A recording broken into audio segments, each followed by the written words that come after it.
అయితే పట్టుకురాము, మిమ్మల్ని అయితే పట్టుకొస్తాం. ఈ రోజు కూడా 14 మందిని పట్టుకొచ్చి టౌన్ పోలీస్ స్టేషన్లో పెడుతున్నారంట.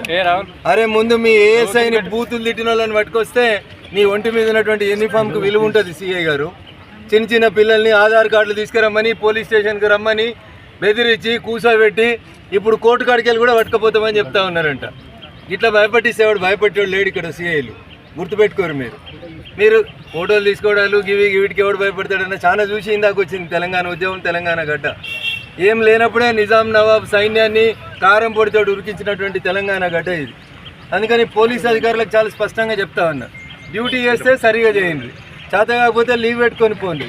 కానీ హిందువులకైతే ఒక నీతి, ముస్లింలకైతే ఇంకొక నీతి. ఎందుకు దవాఖానకు చూడొస్తలేదా పేషెంట్ని? దెబ్బలు తాకినాయి ఆయనకి.